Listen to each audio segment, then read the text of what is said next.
Freakonomics Radio is sponsored by Hotels.com. Hotels.com gives you access to hundreds of thousands of hotels worldwide. And when you join for free, you can save up to 20% instantly with member prices. Plus, every stay earns rewards. So when you book one trip, you're already lowering the cost of the next one. Hotels.com is simple, rewarding, and designed to help you get more out of every stay. Sign up for free and book today. Hotels.com. It's all in the name. Freakonomics Radio is sponsored by Amica. You know what they say, if you want to go fast, go alone. If you want to go far, go together. So go with Amica and get coverage from a mutual insurer that's built for their customers, one that looks after what's important to you together.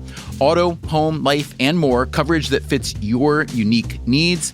Amica helps you protect what matters most. Visit amica.com and get a quote today.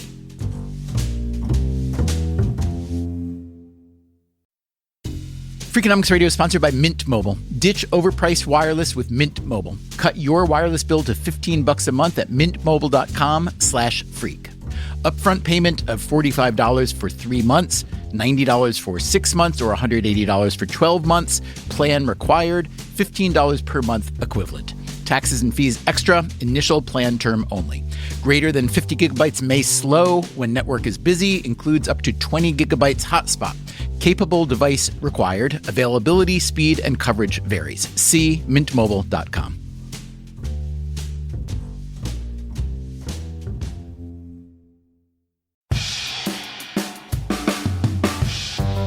Hey there, it's Stephen Dubner. If you live in America, where we celebrate Thanksgiving, there is a good chance you found yourself breaking bread this week with family members you may not see that often and who may not see the world at all as you see it. So we thought it might be helpful to replay an episode from our archive called How to Change Your Mind.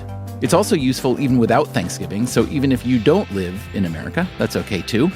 By the way, nearly 1/3 of our listeners are outside the U.S. It's a nice feeling to know we travel so well. So wherever you are, thanks for listening.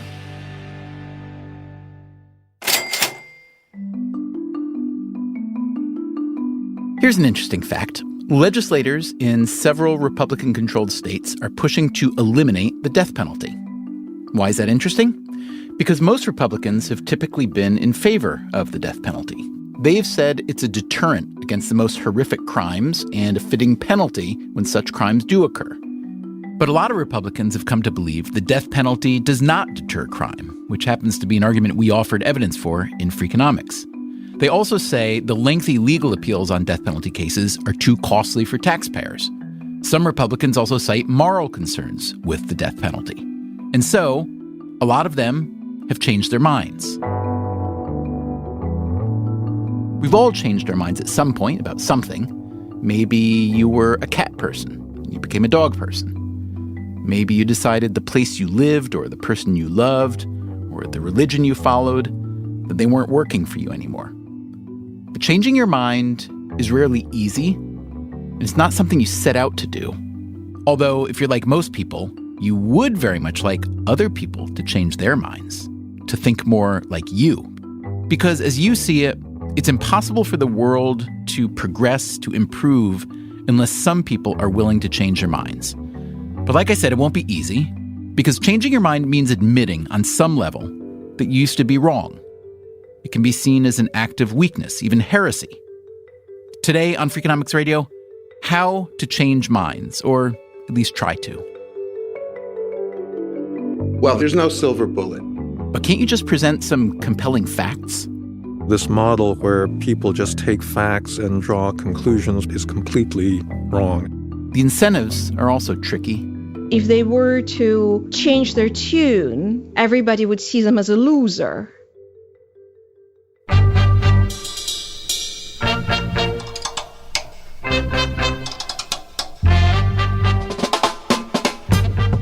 From Stitcher and Dubner Productions, this is Freakonomics Radio, the podcast that explores the hidden side of everything.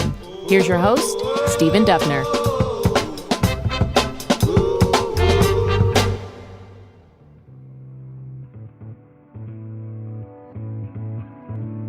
Tell me something that you believed to be true for a long time until you found out you were wrong. The list is endless.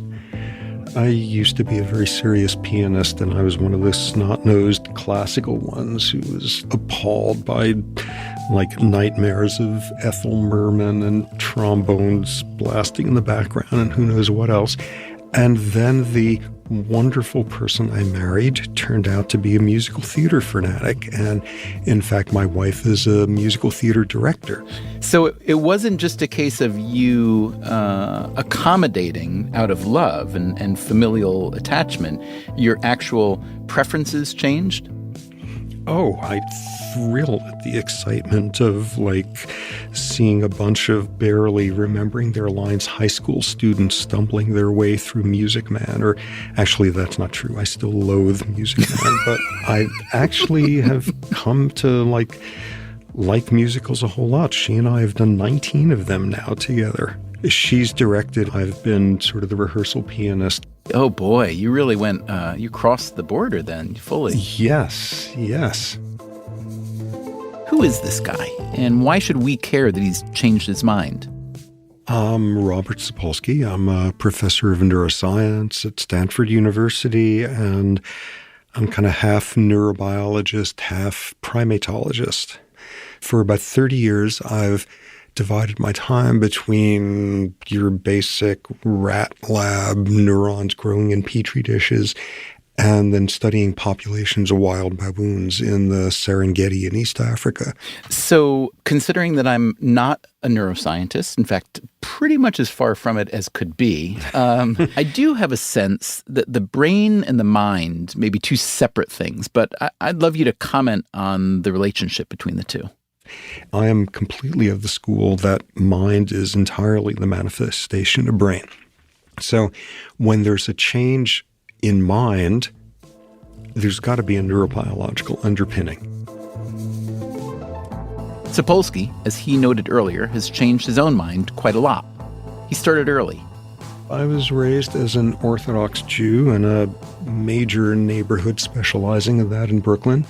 And somewhere when I was about 14, something changed. And that change probably involved updating every molecule in my body, and that I sort of realized this is nonsense. There's no God. There's no free will. There's no purpose. And I have not been capable of a shred of religiosity or spirituality ever since. And was there a familial schism then? Oh, I was one of those terribly nerdy, scholarly, passive-aggressive kids where I never said a word about it to my highly religious and demanding father, and he went to his grave having no idea. No kidding. How old were you when he died? In my 30s. So had you come home and gone to Yom Kippur with him and faked it, or how did that work? Yeah. Yeah, and not just for the high holy days. I'm home for 3 days visiting, and you know what? He's not going to change. He doesn't need this sort of headache or heartache at this point, so whatever. It just would have been very hurtful to someone of enormous importance to me. One thing Sapolsky noticed about mind changing is that it's easier when you're younger. Just noticing the general phenomenon that we get less open to novelty as we get older. So he worked up a survey to look at people's preferences in food, music, and so on. What you wind up seeing is basically if you're not listening to a certain style of music by the time you're 28 or so, 95% chance you're never going to. By age 35, if you're not eating sushi, 95% chance you never will. In other words, these windows of openness to novelty close. But then as a biologist, the thing that floored me is you take a lab rat and you look at when in its life it's willing to try a novel type of food, and it's the exact same curve. the equivalent of 10-year-old lab rats hate broccoli as much as 10-year-old humans do. And late adolescence, early adulthood, there's this sudden craving for novelty. And that's when primates pick up and leave their home troops and transfer into new ones. And then by the time you're like a middle-aged adult rat, you're never going to try anything new for the rest of your life. It's the exact same curve, which fascinated me. Did it make you say, my goodness, I'm biologically programmed to never want to try any new music, food, experience again, and therefore I'm going to push through that? Or did you accept your fate? It had no impact on me whatsoever.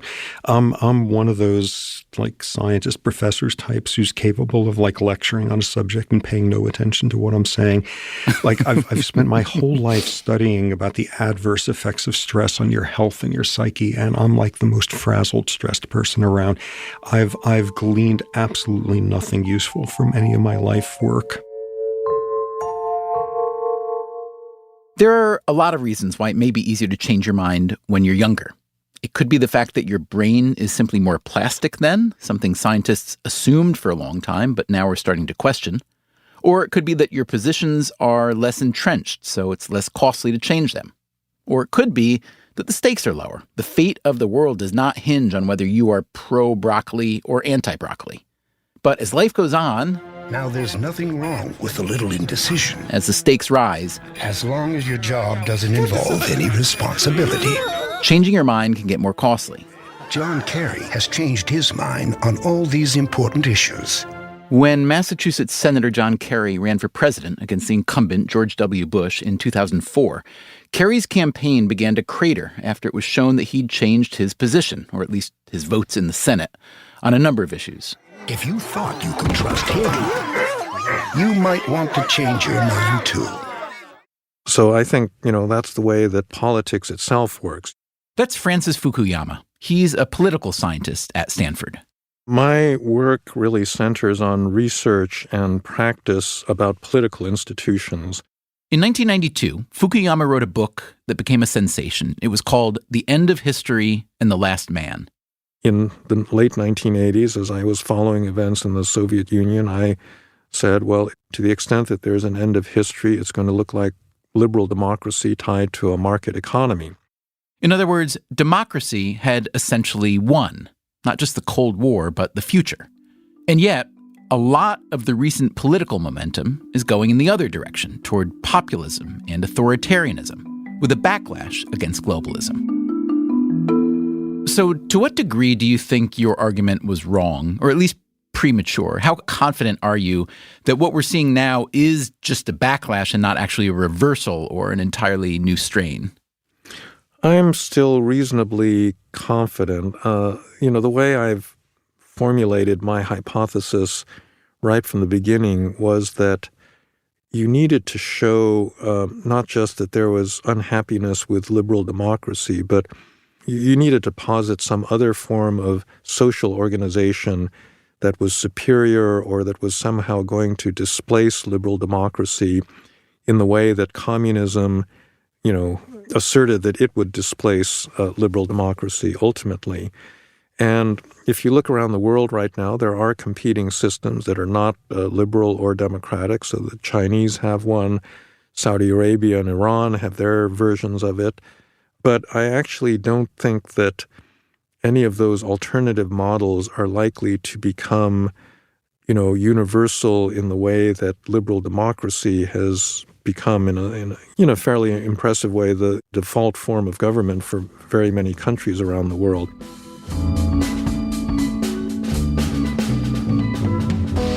So Fukuyama has not changed his mind about his most famous assertion, although he is open to it. If in 30 years China is bigger than the United States, richer, continues to be stable, continues to be growing faster, then I'd have to say, well, maybe that is the alternative model. But he did change his mind on something else. It goes back to that Bush-Kerry era and the Iraq War. In which direction would John Kerry lead?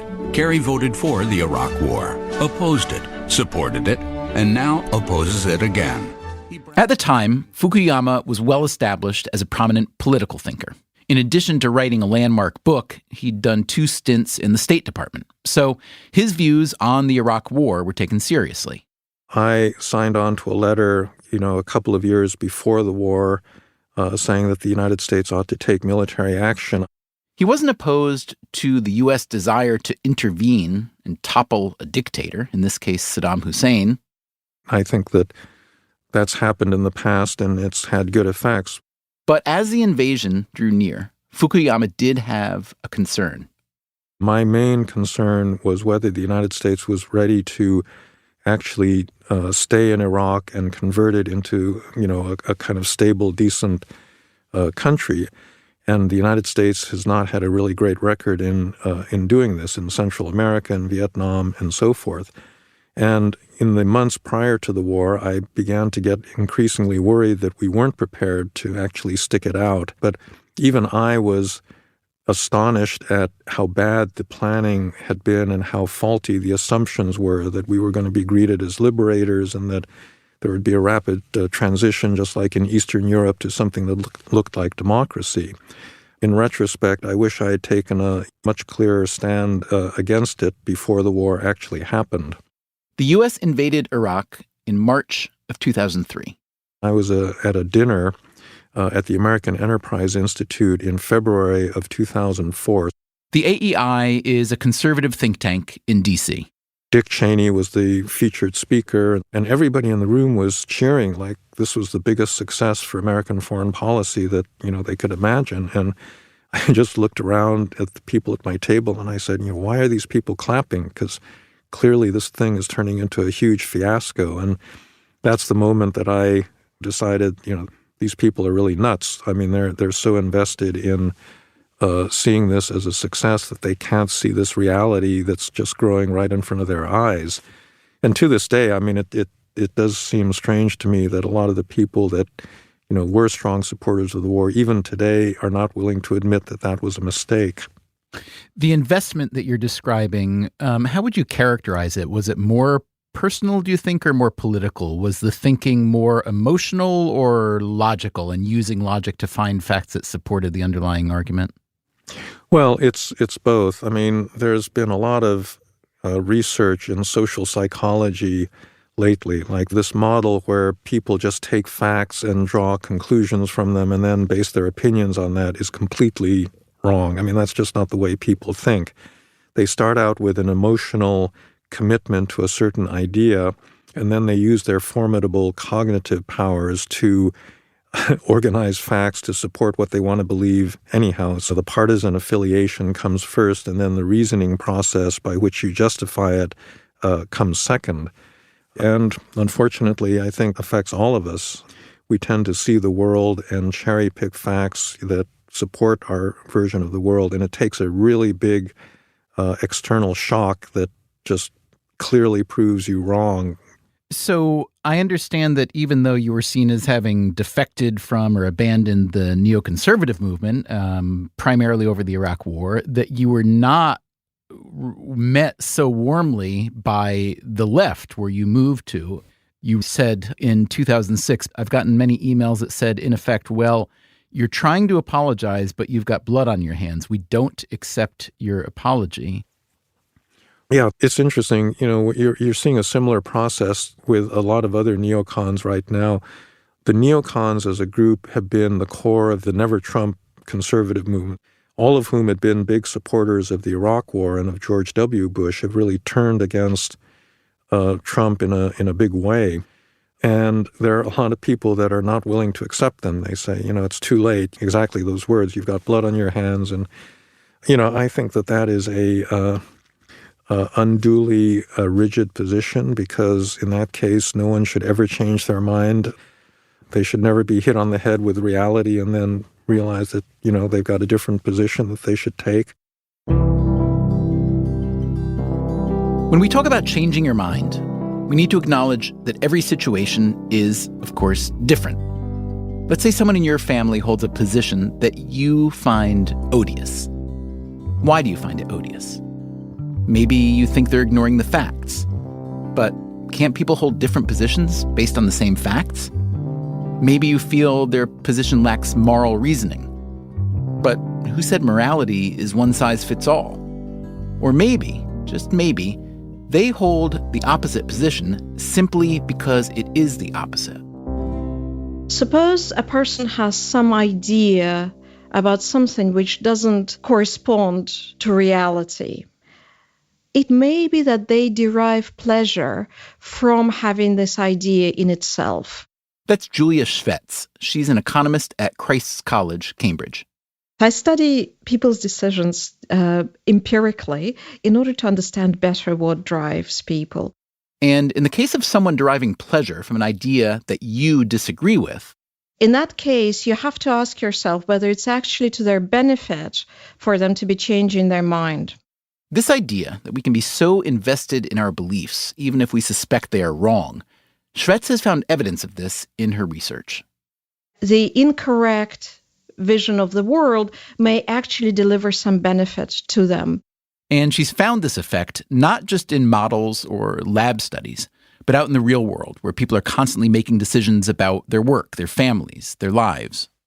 It seems to be a very important question whether the beliefs we hold about the outside world are somehow connected to this beliefs about ourselves. When there is a link between these beliefs, it's not so clear that we should be changing our minds. And what are the costs and benefits of this?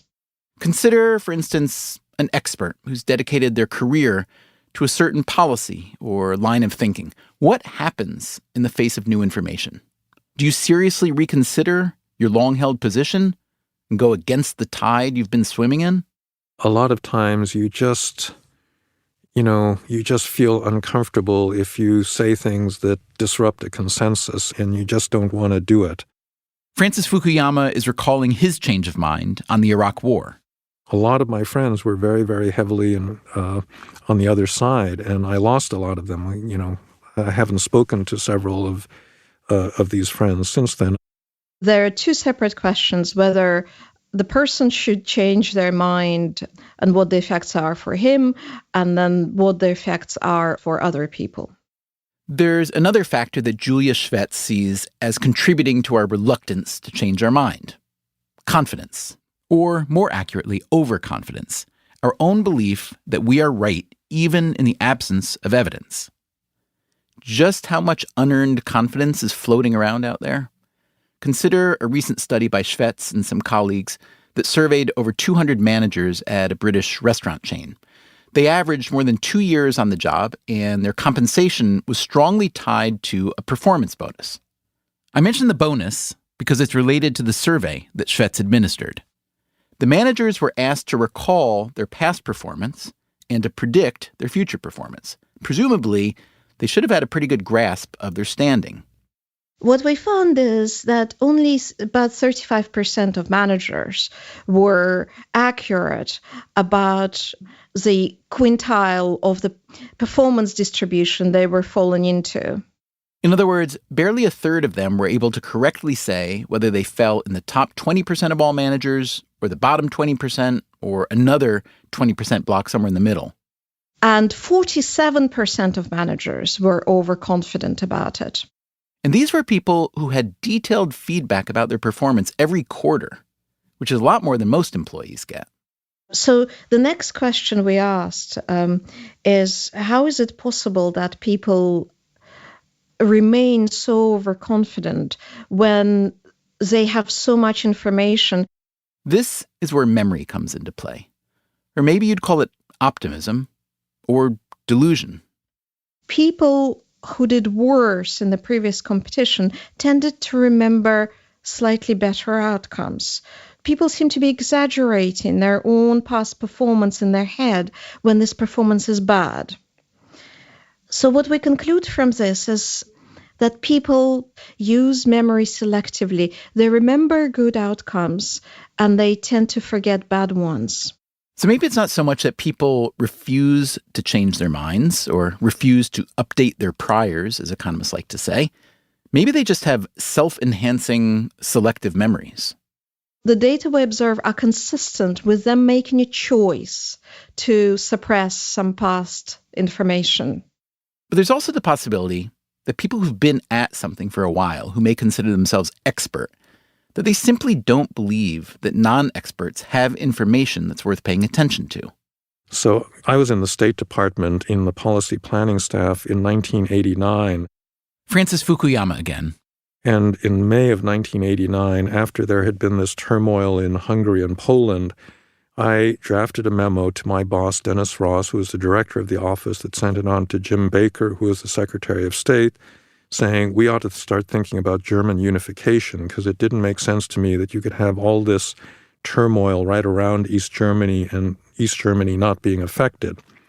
The German experts in the State Department went ballistic at this. They said this is never going to happen. And this was said at the end of October. The Berlin Wall fell on November 11th. And so I think that the people that were the closest to this situation, so I was not a German expert at all, but it just seemed to me logical, But I think it's true that if you are an expert, you really do have a big investment in seeing the world in a certain way. Whereas if you're an amateur like me, you can kind of say whatever you think. As you can see, there are a lot of reasons why a given person might be reluctant to change their mind about a given thing. Ego, selective memory, overconfidence, the cost of losing family or friends. But let's say that you remain committed to changing minds, your own or someone else's. How do you get that done? The secret may lie not in a grand theoretical framework, but in small, mundane objects. Toilets and zippers and ballpoint pens. We'll get into that right after this.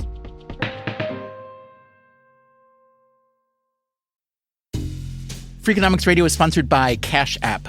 Bitcoin is often talked about as an investment, but it was built to be used. With Cash App, you can actually do that. Send Bitcoin instantly, pay at local Square businesses that accept it, or move it to your own wallet whenever you want. It works more like real money and less like something locked in an account.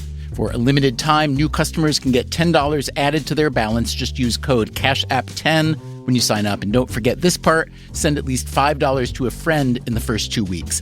Terms apply. Cash App is a financial services platform, not a bank. Banking services provided by Cash App's bank partners. Bitcoin services provided by Block Inc. brand. For additional information, see the Bitcoin disclosures at cash.app/legal/podcast.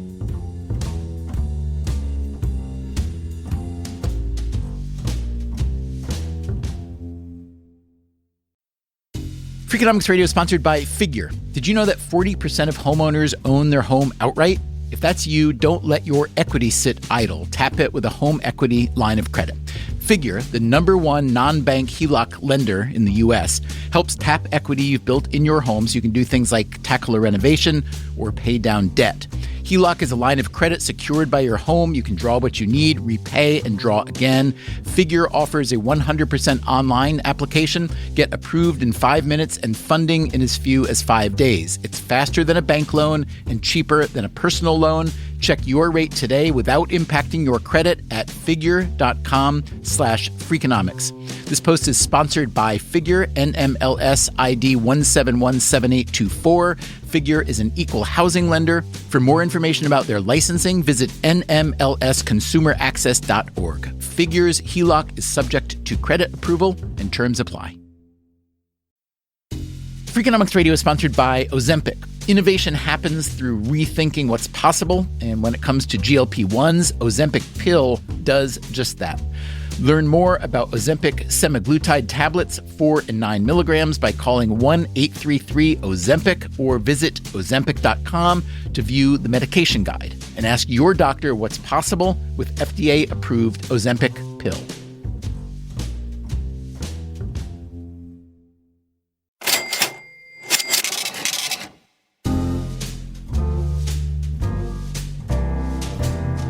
Think of something you have a really strong opinion about.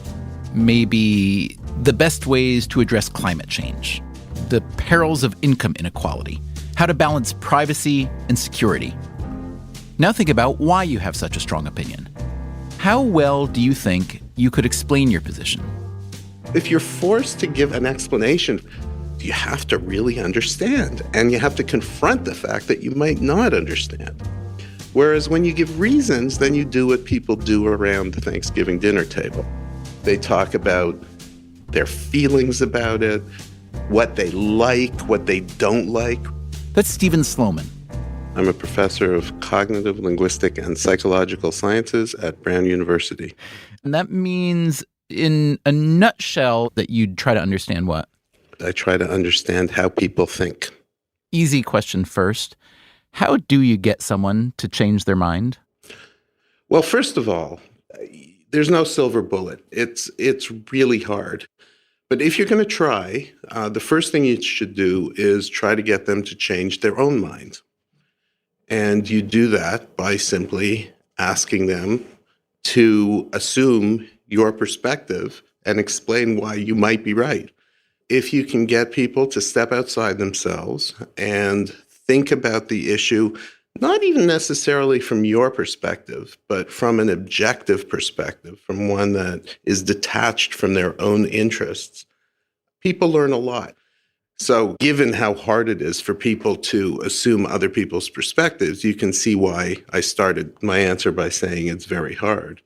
One experiment Sloman has done is asking people to explain, not reason, as he pointed out, but to actually explain at the nuts and bolts level how something works. People don't really like to engage in the kind of mechanistic analysis required for a causal explanation. That's true not only for big, thorny issues like climate change or income inequality, but even for things like toilets and zippers and ballpoint pens.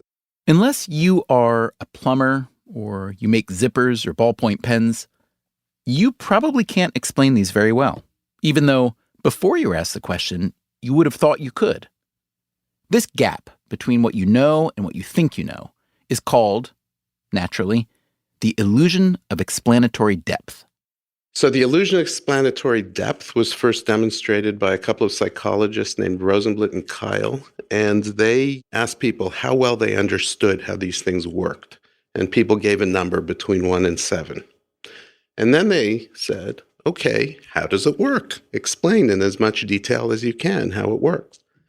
And people struggled and realized they couldn't. And so when they were again asked how well they understood, their judgments tended to be lower. In other words, people themselves admitted that they had been living in this illusion that they understood how these things worked, when in fact they don't. Where does this illusion come from? We think the source of the illusion is that people fail to distinguish what they know from what others know. We're constantly depending on other people. And the actual processing that goes on is distributed among people in our community. In other words, someone knows how a toilet works, the plumber. And you know the plumber. Or even if you don't know the plumber, you know how to find a plumber. It's as if the sense of understanding is contagious, right? When other people understand, you feel like you understand. You can see how the illusion of explanatory depth could be helpful in some scenarios. You don't need to know everything for yourself as long as you know someone who knows someone who knows something. But you could also imagine scenarios in which the illusion could be problematic. So we've shown that that's also true in the political domain. Sloman and his collaborator Philip Fernbach basically repeated the Rosenblatt and Kyle experiment, but instead of toilets and zippers, they asked people about climate change and gun control. We gave people political policies. We said, how well do you understand them? And please explain them. Unsurprisingly, most people were not able to explain climate change policies in much detail. But here's what's interesting. The level of confidence in their understanding of issues, which participants were asked to report at the start of the experiment, was drastically reduced after they tried and failed to demonstrate their understanding. In other words, asking people to explain depolarized the group. Now, was this a case of simply slowing down and thinking the issue through? Could it be that we're often inflexible in our thinking simply because we come to conclusions too quickly? Apparently not. If instead of saying, explain how the policy works, if what we said to them was, give us all the reasons you have for your view on this policy, then we didn't get that effect at all. right? That didn't reduce people's sense of understanding. It didn't reduce their hubris. The ability to change your mind, would you say that's really important as a human? I see the mind as something that's shared with other people.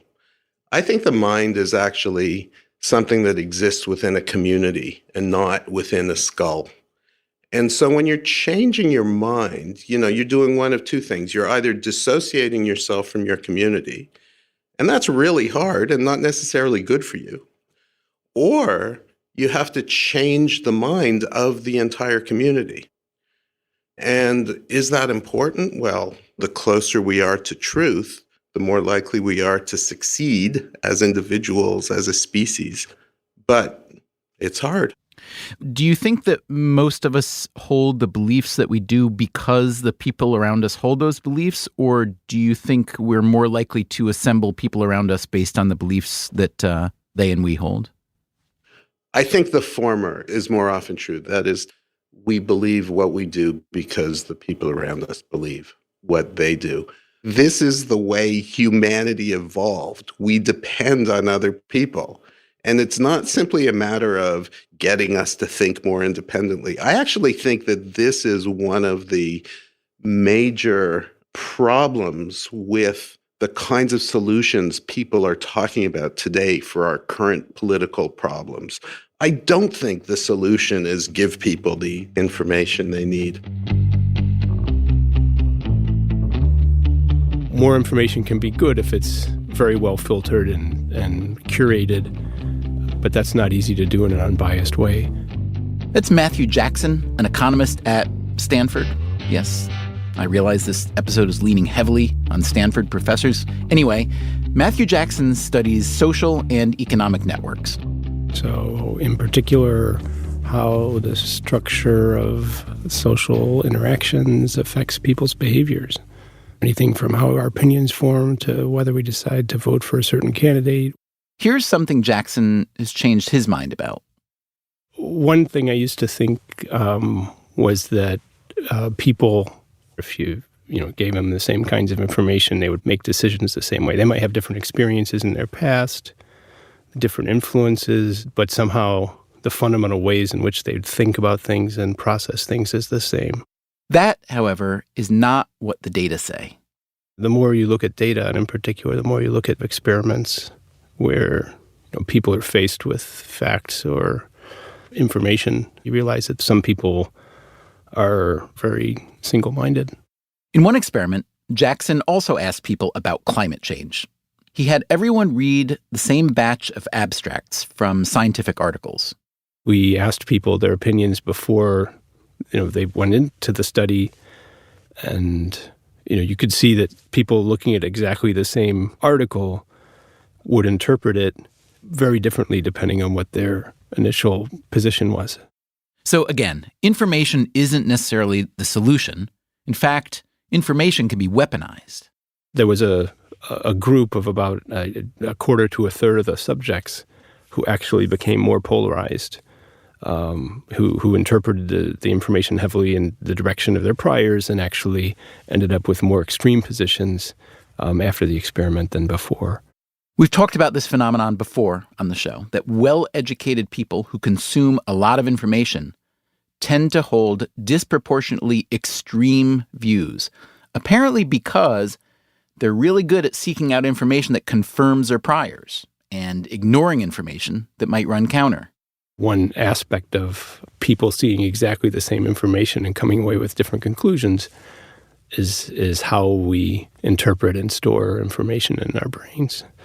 It's very easy to sort of snippet things into small little pieces that we can remember. Oh, this was for or against.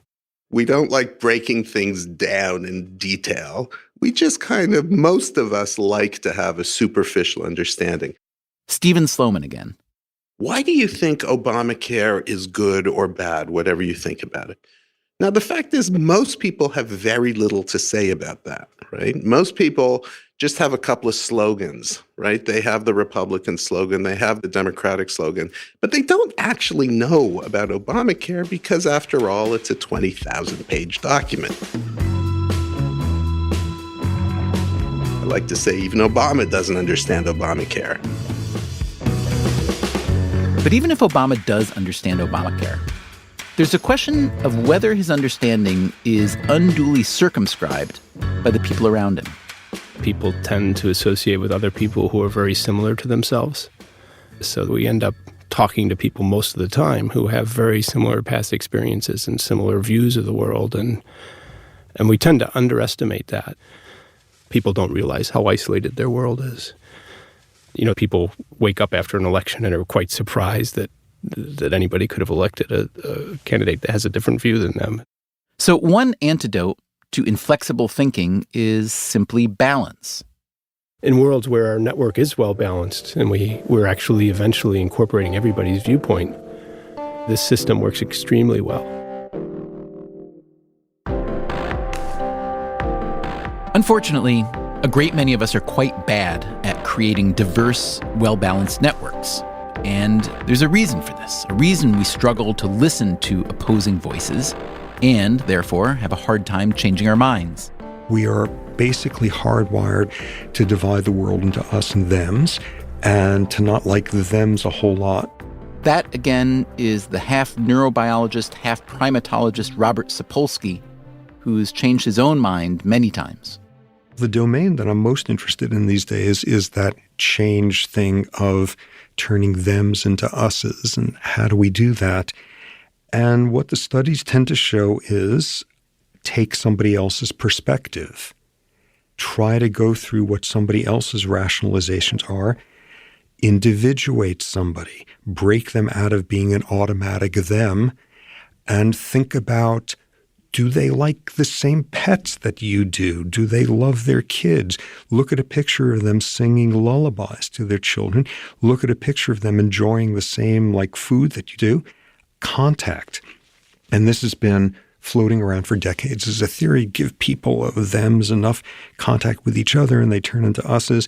And it turns out contact works under very specialized circumstances. You got to spend a bunch of time with thems. And us's and thems need to be in equal numbers and in a neutral setting, and you got to have a shared sort of goal. I mean, all of these work to at least some degree. The peoples we hated in the past are allies now. There are outgroups that spent centuries being persecuted where we don't even know what the word refers to anymore. And in all those cases, there's something resembling biological pathways that help thems stop being so objectionable.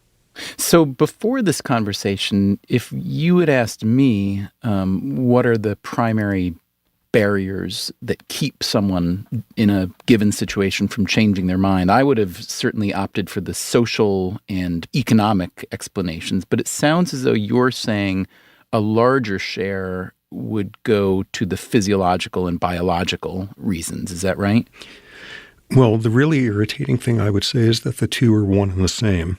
We are nothing more or less than the sum of our biology. Every time you learn something, from something profound to something idiotic, something changes in your brain. Every time you have a sensory experience, your brain is constantly rewiring in major ways. This idea that the brain continues to change physiologically throughout our lives, this is yet another idea that Sapolsky himself had to change his mind about. Yep, this is a aspect of my field where I have missed the boat every step of the way. When I started off, this dogma had been in place for 1,000 years worth of intro to neuroscience classes, which is the adult brain doesn't make new neurons. This is the basic premise of all the miserable, untreatable neurological diseases out there. And starting in the 60s, there was one lone prophet named Joe Altman, whose career was basically ruined because he was about 30 years ahead of the curve. And then late 80s, early 90s, some technique got a lot more sensitive and was able to show adult neurogenesis in the brain like crazy. And it became the hottest subject in the field. And I kept saying, nah, that's not a real phenomenon. So I was really blew it on that one. It turns out that there's a little pocket a little population of stem cells sitting in the hippocampus making new neurons.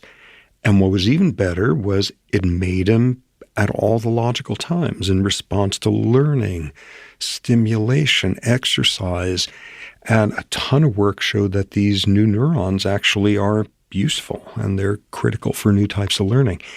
So that ushered in this whole new world, and then this beautiful new edifice of revisionism came potentially crashing down about a year ago. An extremely, I think, important and well-done paper that wound up in the journal Nature showed that despite the clear presence of tons of neurogenesis in rodent brains throughout the lifetime, in monkey brains, there was a lot of reason to think that not a lot of the same occurred in the human brain. And that a lot of the prior evidence for it was pretty circumstantial. And as you might expect, the specialists in the field have been stabbing each other over this one ever since, and it's not clear what the resolution is. It doesn't get much more meta than that. A bunch of scientists changing their minds and trying to change others' minds about whether the brain changes when we change our minds. Robert Sapolsky's own research about us's and them's led to one more change of mind for Sapolsky.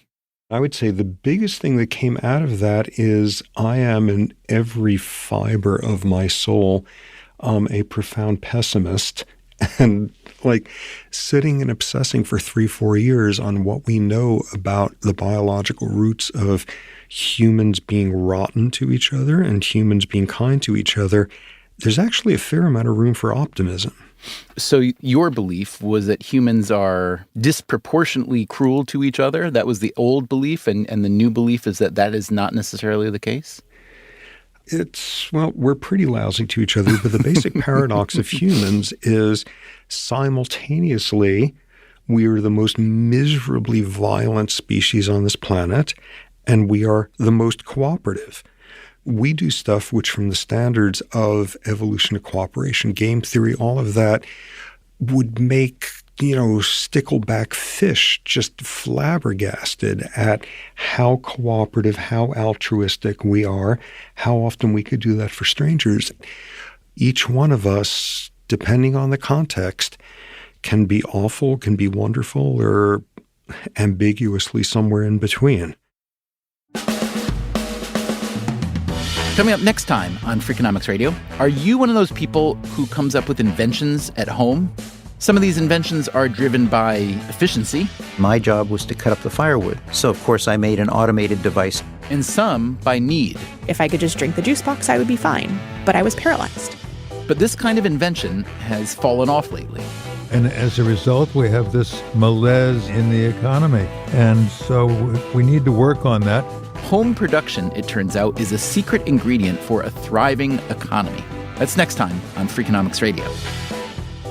Freakonomics Radio is produced by Stitcher and Dubner Productions. This episode was produced by Matt Hickey. Our staff also includes Allison Craiglow, Greg Rippin, Zach Lipinski, Harry Huggins, Daphne Chen, and Corinne Wallace. Our intern is Ben Shaman, and we had help this week from Nellie Osborne. Our theme song is Mr. Fortune by the Hitchhikers. All the other music was composed by the great Luis Guerra. You can subscribe to Freakonomics Radio on Apple Podcasts or wherever you get your podcasts. The entire archive is available on the Stitcher app or at Freakonomics.com, where we also publish transcripts and show notes. If you want to hear our entire archive ad-free, plus lots of bonus episodes, go to StitcherPremium.com/Freakonomics. We also publish every week on Medium, a short text version of our new episode. Go to medium.com/Freakonomics Radio. We can also be found on Twitter and Facebook and LinkedIn. You can reach us via email at radio@Freakonomics.com. Freakonomics Radio also plays on many NPR stations, so check your local station for day and time. Thanks for listening.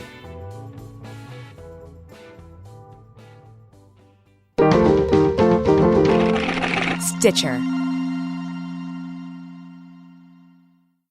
This podcast is sponsored by Made In Cookware. Made In partners with multi-generational artisans and some of the world's best chefs to create professional quality cookware, knives, and kitchen tools. Their products are trusted in Michelin-starred restaurants worldwide and designed to perform just as well in your kitchen. From 5-ply stainless clad to carbon steel, every piece is built to last and made to actually make you a better cook. Discover award-winning cookware at madeincookware.com. Freakonomics Radio is sponsored by Ozempic. Innovation happens through rethinking what's possible, and when it comes to GLP-1s, Ozempic pill does just that. Learn more about Ozempic semaglutide tablets, 4 and 9 milligrams, by calling 1-833-OZEMPIC or visit Ozempic.com to view the medication guide and ask your doctor what's possible with FDA-approved Ozempic pill. Welcome back to Should I Get It Delivered? Contestant, you're out of food and your meds, but are too tired to get up. Do you A, pout, B, beg your roommate, or C, get Walmart to deliver it all same day? Same day? Who knew? Gonna go with C, Walmart. That is correct. Walmart offers same-day delivery for prescriptions, groceries, and more. I love not leaving my couch. Walmart. Who knew? Subject to availability, restrictions, medication exclusions, and fees apply.